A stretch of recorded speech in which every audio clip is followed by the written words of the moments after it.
Okay, everyone, we're going to get going here with the 2018 TMP Program Report webinar. Thanks, everyone, for joining. My name is Olivia Holden, and I'm a transportation specialist here with Commute Seattle. I'm fairly new, started back in June.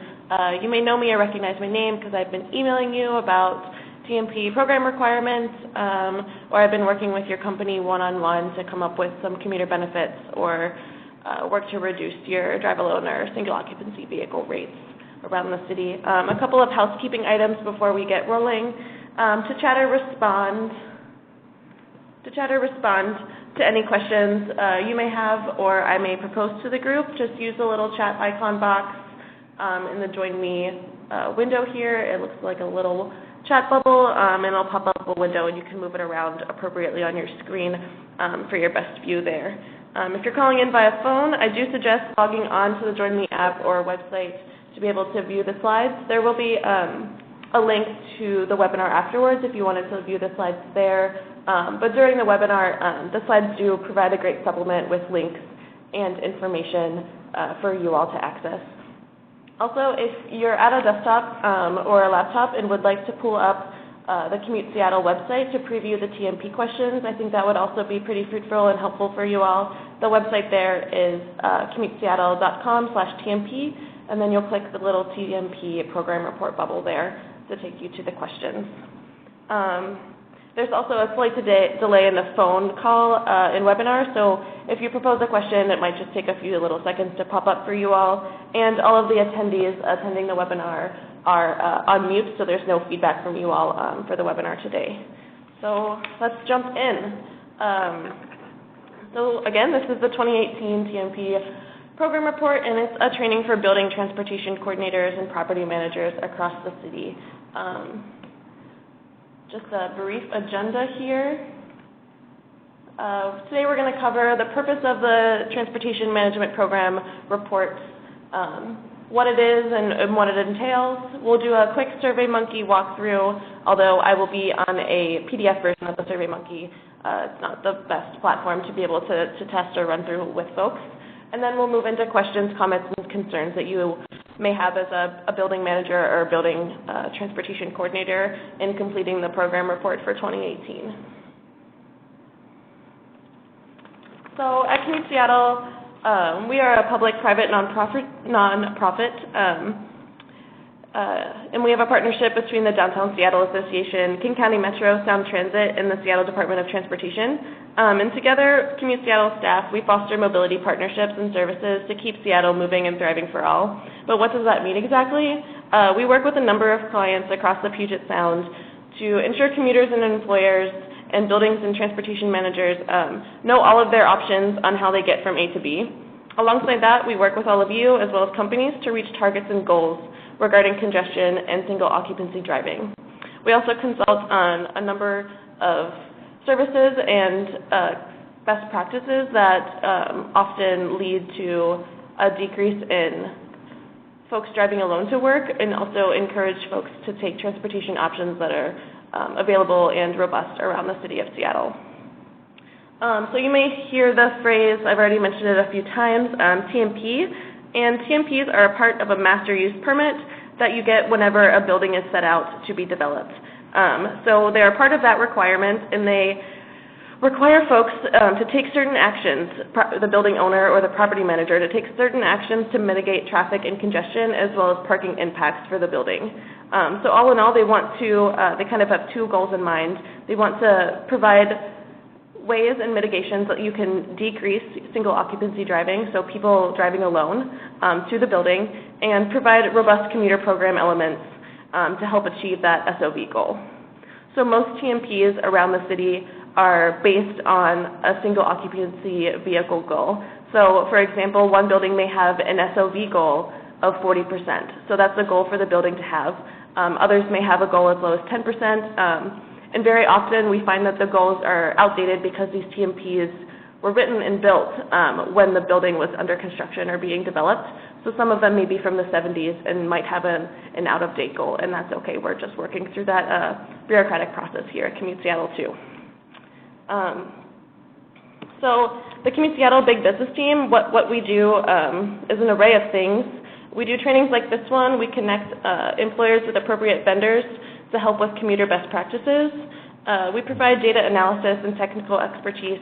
So after we receive all of these program reports, we are able to analyze that data and information and create a robust tool to describe how your building is performing relative to the rest of the city of Seattle at large, different networks or goals, as well as kind of a network or neighborhood comparison for you all too. We facilitate those peer-to-peer connections so we can connect you with your neighbors. If, for instance, your building wanted to provide company bikes or building bikes for a few buildings in the same adjacent areas, we're able to connect you with the appropriate people at those other buildings. We recommend mitigations for traffic and congestion impacts, such as the upcoming Alaska Way Viaduct closure and demolition. We have a seat at the table there and are working closely with those partners to be able to come up with communication strategies for all of you to communicate to your tenants and to your employees about that impact and what they can do to help get around during that period of constraint. We also provide individual consultations and step-by-step instructions for the TMP program requirements, so something like what we're doing here today. And if anytime you have questions, feel free to put those in the chat box. For example, if we're talking here and you don't know your T code for your building, just propose a question in the chat box and Cooper can look that up for you. Additionally, if you're looking for your past TMP program reports, we're happy to send those along too. So just propose the question in the chat box and we'll get those sent over to you.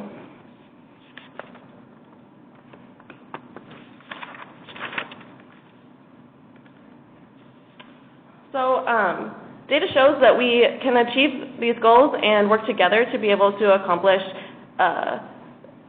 the goal of decreasing the drive alone rate and as well as helping mitigate traffic and congestion around the city.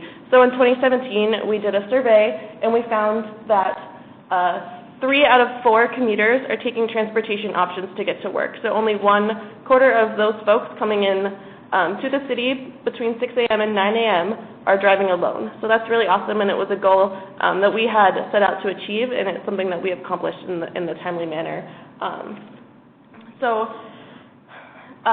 Something to think about when we're going through this webinar is how your company or how your building compares to this, and what you all can do to work to be that 3 out of 4 commuters coming to your building are taking transportation options, or better, 4 out of 4, 100% would be awesome and amazing and a goal to strive to.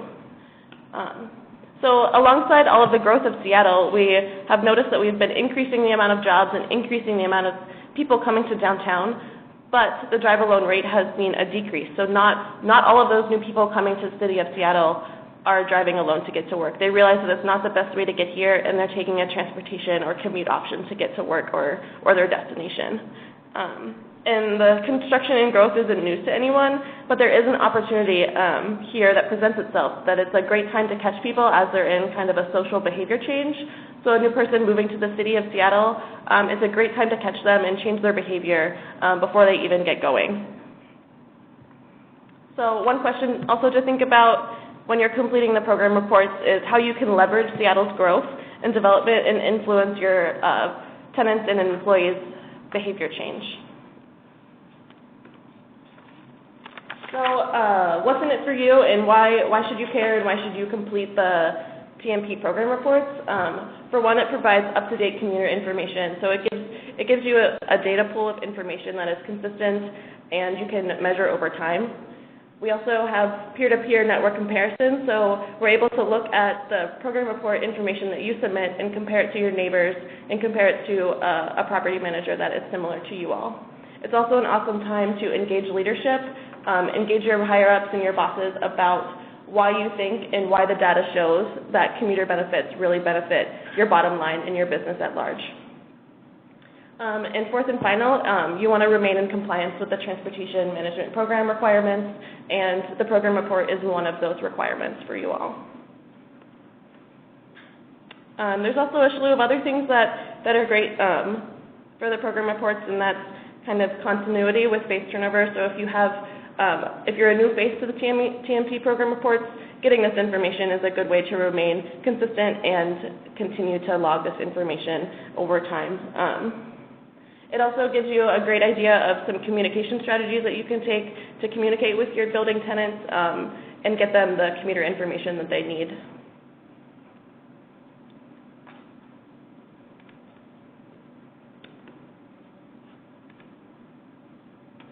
Something else that's really great that we do in-house at Commute Seattle is we offer case studies for buildings or employers across the city. This example here is Delta Dental, and they were able to decrease their single occupancy vehicle rate by over 50%, nearly 60% between 1 year.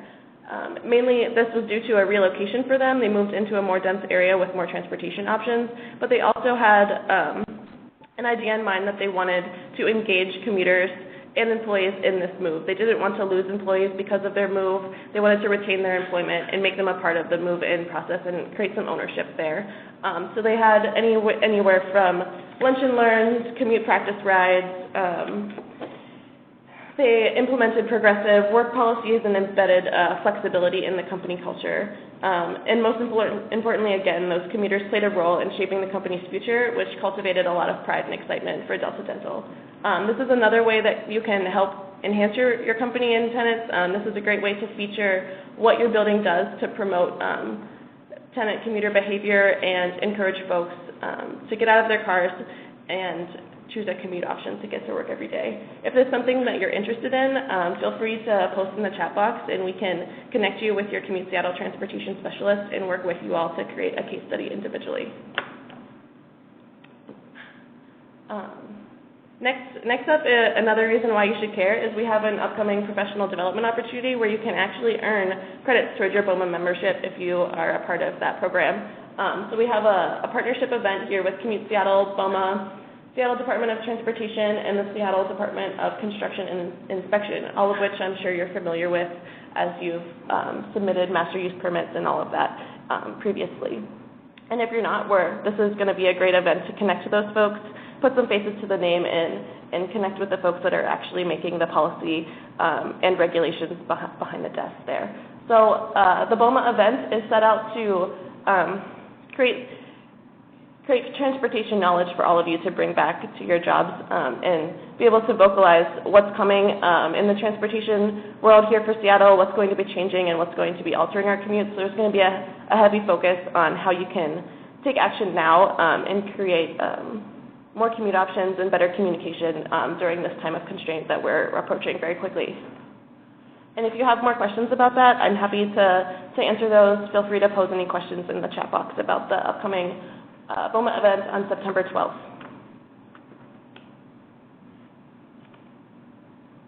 So what is the TMP Program Report?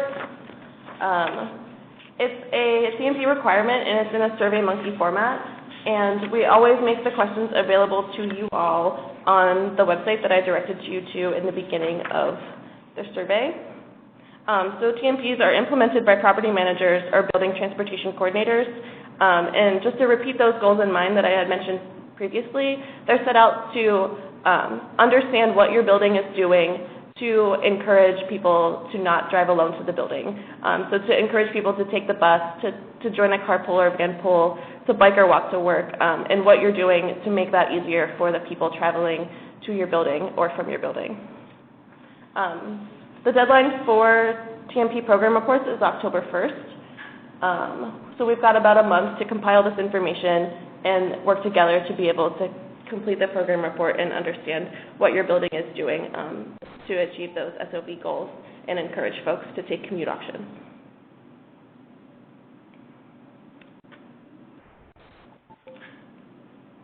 So the program report in the SurveyMonkey has 8 different sections.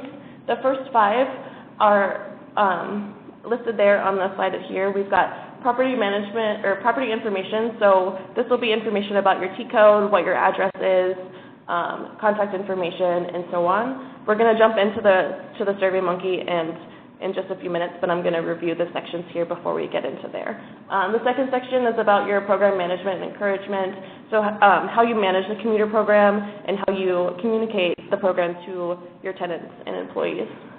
on-site amenities and transportation incentives. So how you encourage folks to get on it. Are you providing any subsidies? Do you provide a parking subsidy? Are there bike racks available in your building? Things like that. The fourth section is parking information. So this will include how many parking spots you have, how frequently they are used. So if they're full 100% of the time, 50% of the time, if you have 2 parking spots open a day, things like that. Also, if you provide any carpool spots, electric charging stations, maybe you have Reach Now or Car2Go vehicles in some parking spots, all of that is included in this section. And then the fifth section is parking pricing and utilization. So some of what I had just mentioned is included there about how frequently your parking spots are used, and if you charge for those, what is the daily rate. Section 6 and 7 are requirements that are not, are sections in the program report that are not required for everybody, and this can get sort of confusing, and I apologize in advance for that. So the Carpool Certification for TMPs with a Carpool Certification requirement are folks that have in their TMP program that they are to meet a certain number of carpools for their building. So SDOT used to do this in-house, and they would come by and ask you a few questions about what you're doing for carpool certification, how many spots you provide, what is the list of carpoolers, and so on. And now this is a self-reporting measure by the building and property managers. So this is something new for 2018. And the same with parking pricing and utilization for TMPs with parking-based goals. So some TMPs are written with a parking-based goal, meaning that you have to meet certain parking requirements and do certain types of parking like HOV and be able to lease those at a certain rate. So this is also a parking requirement for some TMPs and not all, and we'll be able to review that a little further when we move into the program report SurveyMonkey here. And the final section is completed. Is completed by all of you that are going through the TMP program process, and it's just a few follow-up questions that ask if there's any additional information that you had to provide that wasn't included in the survey, and what strategies you're taking in the next few years. From here, I'm going to get out of the slide deck here and hop into the SurveyMonkey PDF so we're able to walk through these questions in these sections in more detail. Give me just a moment.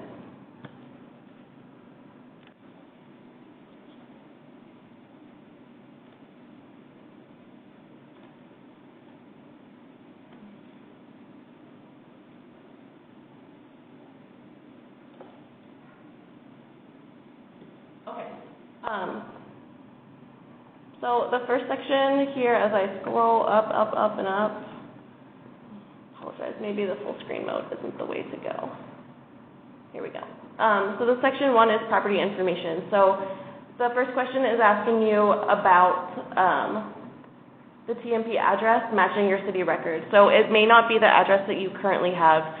Most master use permits are written in a time and when the building is not constructed yet, and the addresses may change as buildings are constructed. So the address that's listed in your TMP in the document itself that was written when your building was being developed and constructed may not be the address that you have now. So what we're looking for here is the address listed in your TMP document. And if you do not have your TMP document, we are happy to forward that to you. Please reach out to Cooper in the chat box if you're looking for that documentation of your original TMP plan. The second question here is indicating if this property is affected by any of the following conditions. We understand that these conditions may impact your questions, and we don't want to have any of these situations hold against you in the program report. So we're trying to understand a little bit about what's happening at your building before we even get going. So if your building is 100% vacant, that's something to note in the survey and something we'll take into account as we're looking at your goals and if you're meeting your SOV goal and what you're doing to encourage folks. If there's no one in the building to encourage, we understand that, but we still need you to complete the TMP program report as a part of your TMP requirements. Other things here that could have been included here are a major renovation. So if your building is under construction and it's affecting your commuter behavior, like folks are still working from home, but your building is under renovation, that's something also to note here in this area. If you're planning to sell your building, also something to note. So these things will give us an idea of what's happening in-house for you all, and if there's any kind of externalities that we need to take into account when looking at your program report and assessing it further. And then the third question here is just a follow-up to the second one, asking for particular dates of when you know maybe the construction is going to be done, when the sale will be processed, and so on. We do have a few questions coming in. I'm going to let Cooper answer them to the best of his ability. He's also a CTR specialist like myself, and if we can't answer those, I'll answer them over the phone.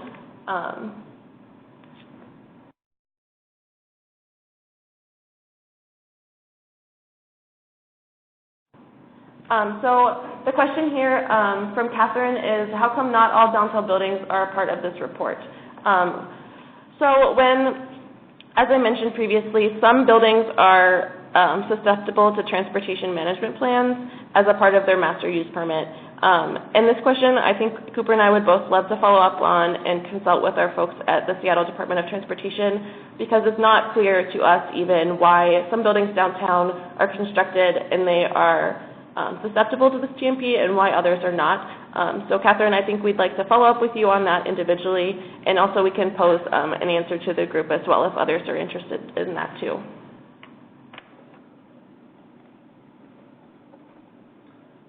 Okay, so the next chunk of information here under property information should be a breeze for you all. It's just providing your building transportation coordinator information, so your name, company and title, address, email address, and phone number. And then the alternate contact, so someone that stands in for you if you're out of office or will receive your emails or field them while you're out of town or something like that. You can also list your supervisor here, and that's someone else that we can be in contact with if you're not available. Question 6 is asking if your building has a single occupancy commute goal, what is it? If you're unsure, look at your TMP document. So if you don't have your TMP document, we are happy to forward that to you so you're able to answer question 6. And the SOV goal should be clearly written in there, and if it's not, we'll work directly with you to be able to derive that information. How many employees work at your building? So this includes all of your tenants and how many employees each tenant has. So you'll have to work with someone probably at the tenant level, so the manager or HR department of your tenants, to be able to derive how many employees work with each tenant in the building. And then the same for question 8, you're going to have to ask them how many of these people are coming into the building between 6 a.m. and 9 a.m., and these are the folks that are affected based on the commuter law. So, question 9 is asking you, so when you're in contact with all of those tenants, I would make a list of who they all are in the building.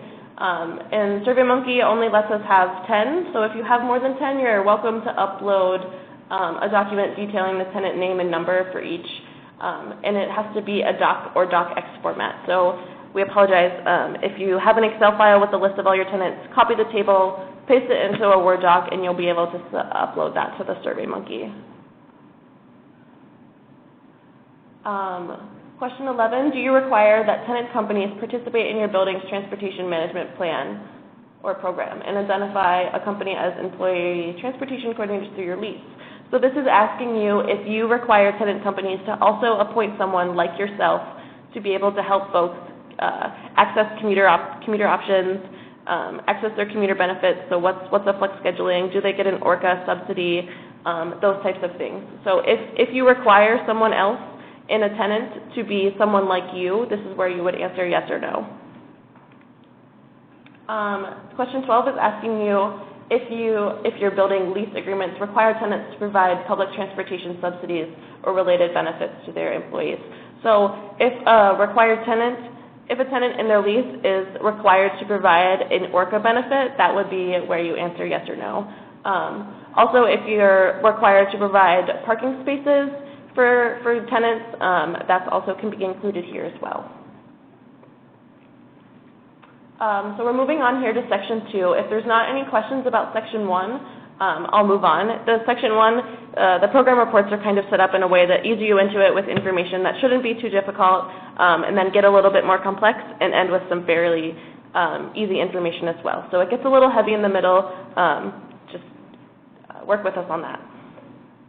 So Section 2 is program management and encouragement. So when I mentioned it earlier, it's what you all are doing to encourage your tenants and encourage the employees of your tenants to take commute options and decrease the drive-alone rate for your building.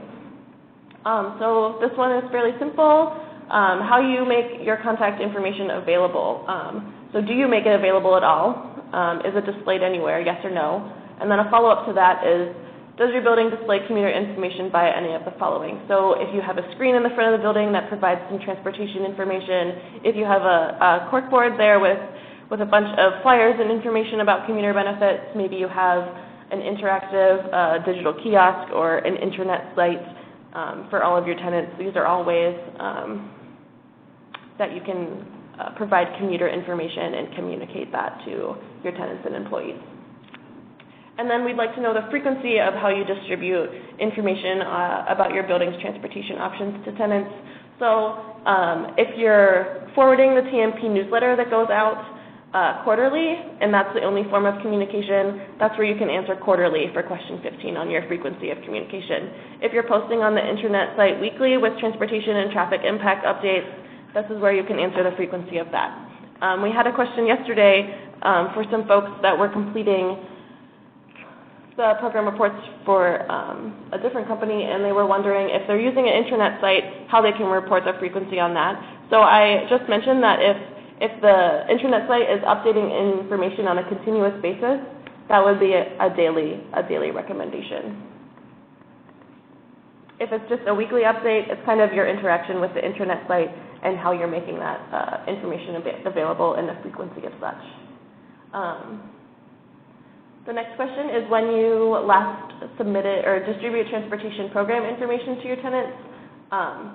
If it's available online, when did you last remind them of the availability? So you followed up to that 24/7 intranet site with maybe an all-tenant email or something like that. So this one might take some time to dig through your email or look up the last post on your intranet site, but it shouldn't be too difficult to accomplish.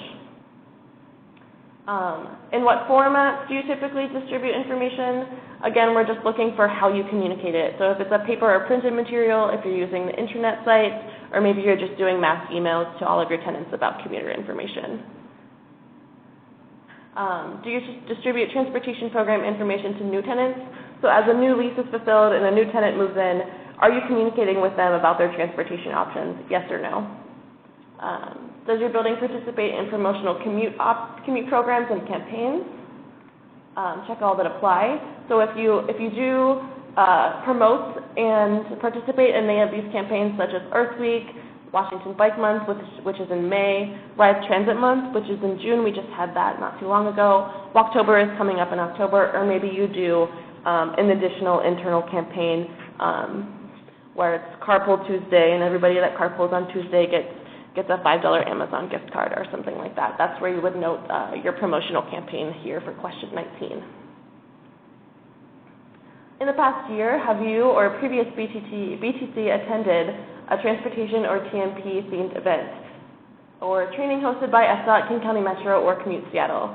So if you came to this ETC or BTC training, this would be an event that you can list and answer yes, and then tell us the event name, month, and host organization. If you're planning to come to the BOMA event,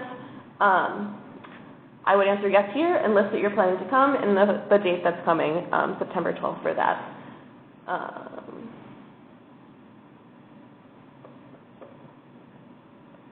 Moving on to Section 3. So if we don't have questions on Section 2 on program management and encouragement, I'll move on quickly here to Section 3 to keep us moving along. This is where the information that we're asking in the program report gets a little heavy, it gets a little jargony. So if you have questions about what something means, such as a transit subsidy, please pose your questions in the chat box, and Cooper and I will be able to field those and address them on an individual basis as well. So Section 3, on-site amenities and transportation incentives. Which of the following subsidies do you offer to building tenants or tenant employees? So if your building is offering a transit subsidy, allowance, or stipend, you would answer yes, no, but plan to in the next 6 months, or no altogether. So we're also looking for information here about what you're planning to do to encourage and promote commute options in the building. So if you don't offer it now, but you plan to, and it's something that you have in the works, feel free to let us know and answer in the second column there.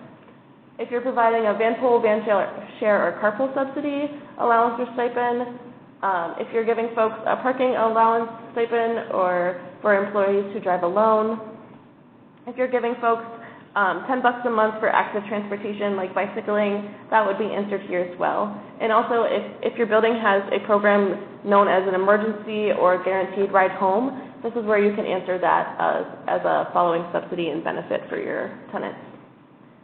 We also give you the opportunity to tell us for each individual one of these subsidies, so for transit, van pool, van share, carpool, parking, bicycle, and guaranteed ride home, to please describe and include dollar amounts or percentages that you subsidize.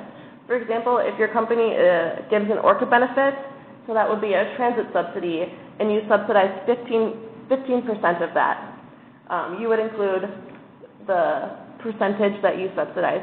If, for example, you just give a flat rate of $50 a month to every employee for ORCA, you would be able to answer $50 for this question. I hope that makes sense, and if not, please reach out and we can describe those further. The next question is about kind of building amenities and infrastructure that you have in-house. So again, if you don't have this yet, but it's something that you have in the works, maybe your building is under renovation and you're building a glorious locker room for bicycle and walkers to use. This is where you can say that you'll be planning that in the next 6 months.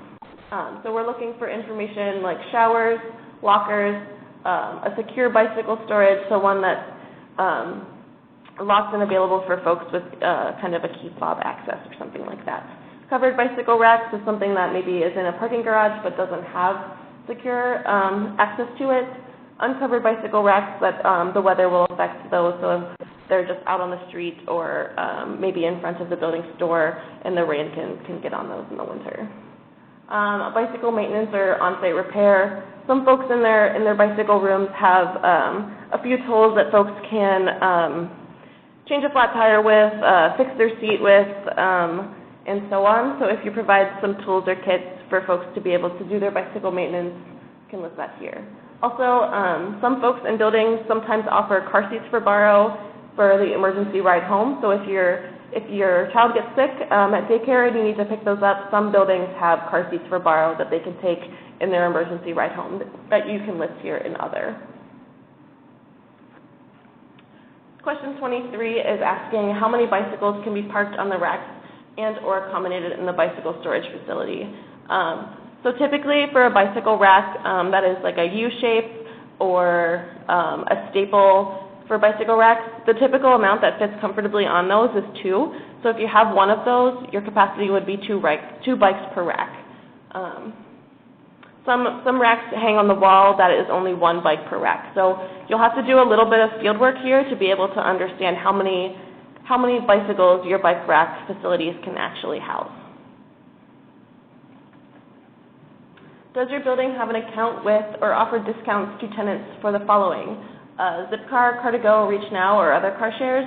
So maybe instead of providing a building car fleet, you just partner with Reach Now or Car2Go and have your tenant employees able to use those facilities and services. If you offer any Lyft, Uber, or taxi rideshare subsidies or promotions, and this was written before OFO kind of left the market here, but if you do any corporate accounts for bike share around the city of Seattle, you can list that here as well. Question 25, which of the following services are available in your building? So you have a building providing shuttle service, so you have a shuttle just for your tenant employees and just for your building itself. Some hotels have this such as the airport shuttle or something similar to that. Building provided cars for tenants for off-site business appointments. So if you have a building car for folks that they can use for appointments or meetings, that would be listed here. Company bike shares. Tenant carpool ride matching. So if your building promotes something like Rideshare Online, Scoop, or Waze, you can list that here. As well as there's a separate line here for Rideshare Online as your third-party matching service. I want to clarify, I don't want to confuse people. For tenant carpool ride matching, this is asking if you as a building transportation coordinator make matches between your tenant employees, whereas rideshare online or a third-party rideshare is kind of on the user to be able to make their match, so you're not really interacting with that at all. Bicycle safety or commuting training. So if you have Cascade Bicycle Club come in and give a quick training for new riders in the building, that's something that you can list here. Okay, we're moving on to section 4. So if there's not questions for section 3, we can jump into section 4, and we're kind of halfway through the SurveyMonkey. Thanks for bearing with me, everyone. So question 26 is going to require some field work and maybe you working with a different department to understand, such as financials or facilities, to understand how many parking spaces and what types of parking spaces your building has. So we're asking for, one, the total number of spaces. So theoretically, you should be able to list all of these and then add up the ones that have 0 types, so they're just a plain parking space for some individual to use. So if you have monthly reserved spaces, for example, a tenant and employee maybe has 5 reserved parking spaces in your building, you would list that here. Reserved for handicaps, reserved for the building or employee fleet if provided, reserved for car shares. So if you have Reach Now or Car2Go in your building as a part of your TMP, that can be listed here, and how many parking spaces or how many cars they have in your building at one time. If you've got electrical vehicle charging stations, we'd like to know the number of those, number of parking spots that are reserved for carpools and van pools. Make sure that you're reporting on those separately. If you have just HOV, feel free to list them in either or in other. We'll be able to decipher that at the end. And then reserved for short-term parking. So folks that can just come and go out of your building lot, say they're visiting the mall downtown and they want to park in your building, and they're able to do that for a daily rate. The next question here, do you have any off-site parking reserved for tenants or employees? So if you have a building and then a few blocks away you also have a parking garage for those tenant employees, this is where you would be able to describe that information. So not too bad with parking. It will require a little bit of research and working with maybe some other departments. It shouldn't take more than a day, really, once you get into the parking garage and tally up the numbers. If you have trouble or have questions about what a carpool spot is or what is short-term parking, feel free to post them in the chat question or chat box, and we'll be able to individually respond to those as well. The next section here is parking pricing and utilization. Do you offer the following parking options to individuals? So this question is asking you if you're providing a parking space for tenant employees, the number of passes and at what rate you charge them. So in your lease, if you have one tenant that has 5 parking spots and you charge them $100 per month for those 5 spots, we want you to be able to quantify that information here. For example, 50 monthly passes at $100 is a way to answer the question. If you have questions about 28, feel free to reach out and we're able to answer those for you all too. Do you offer parking spaces as a part of your tenant leases? So the example that I gave just now, if you have written in your lease that you provide 5 parking spots per tenant, you will be able to list the percentage here. So if you have 100 spots total in your building and you provide 5 spots for this tenant, you're able to answer 5% for this question. For downtown locations, does your building garage participate in the ePark guiding system and or other customer parking programs? So if you have a parking management service or vendor that is managing your parking garage, this is where you're able to answer yes or no for this. Sharing the number of active or registered or permitted carpools and monthly carpool parking rate. So this is the part for the Carpool Certification requirements. So if you have 5 registered carpools through the city or permitted carpools, then you're able to answer it 5 here and the rate at which they pay for those. This gets a little confusing, I know, so if you have questions about the carpool certification, please reach out to ctr@commuteseattle.com and we'll work directly with you to be able to understand if your building, one, has a parking or a carpool requirement, and two, how you can answer that information directly. The same question poses for number of registered or permitted van pools.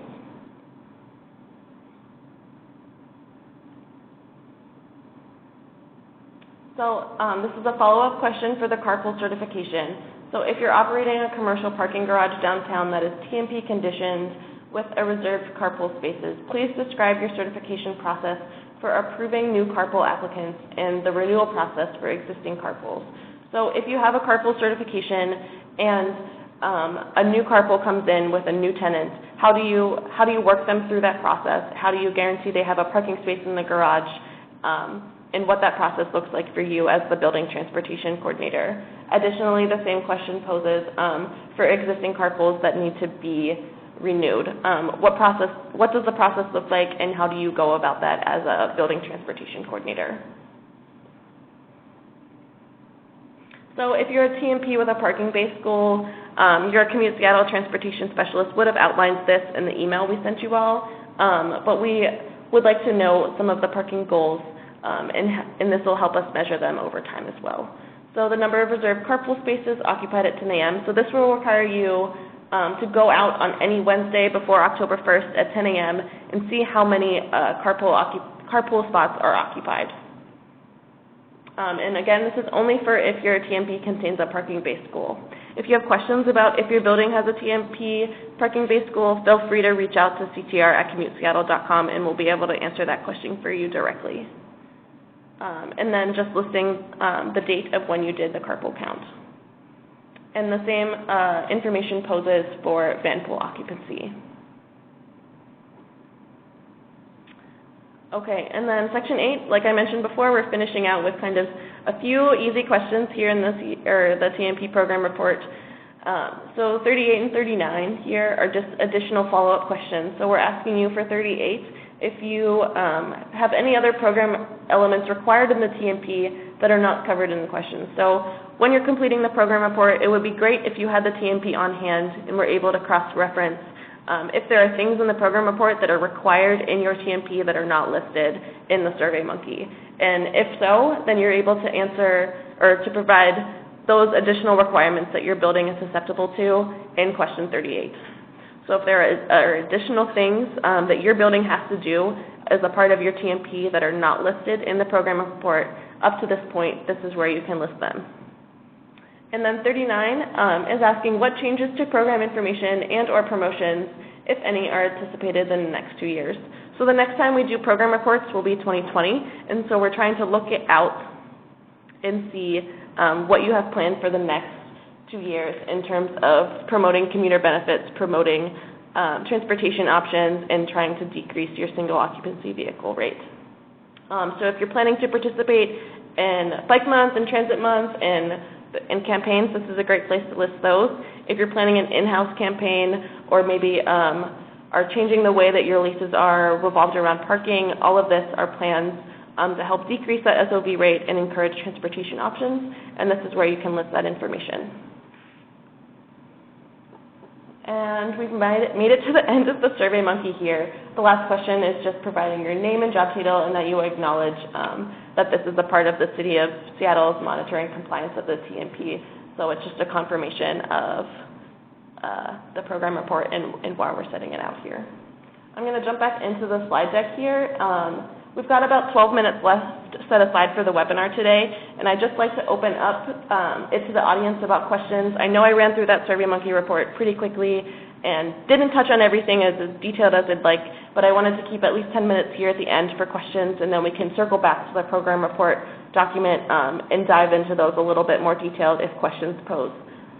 So now's the time to kind of answer those. And again, if you've got questions and maybe you need to sit down and think about all of this information and what it really means for you as a building transportation coordinator, feel free to reach out to ctr@commuteseattle.com and we'll put you in contact with your appropriate Commute Seattle transportation specialist. But for now, I'm going to project this back up to the questions and comments and concerns slide, and also provide you my contact information here directly and a little snapshot of what my face looks like behind this webinar phone. So we've only had one question so far that we mentioned previously, which was from Catherine about how come not all downtown buildings are required to complete a TMP, and we're going to get back to her individually, and this is something that we should clarify for all of you as well. So it's something that we need to do a better job about, and we'll be able to do that as soon as we get the correct information from our friends at SDOT. We do have a transportation specialist that's been here for a longer tenure than I have, and he has some words to describe about why some buildings have to complete the TMP and why some buildings do not. And I'm just going to read off what he had sent over to us during the webinar, which is TMPs are a result of a mitigation measure required of buildings that would generate negative traffic impacts as revealed by the SEPA studies. SEPA stands for State Environmental Policy Act. Many buildings were built before SEPA, and they have the ability to influence traffic impacts. Many new buildings have TMPs, such as buildings in South Lake Union, which also almost all new buildings constructed have a TMP. So if you're a new building, you probably have a TMP. If you're a building that was built a long time ago, you may have a TMP that is very large. Oh, yes. So if your building was built a long time ago, and if your building is of a certain size, that is why you have a TMP. So I know that gets a little jargony with State Environmental Policy Acts, but all in all, a TMP is set out because your building is going to influence congestion and traffic, and the city is trying to mitigate that by encouraging you and requiring you to participate in providing commuter benefits and programs for your tenants in your building.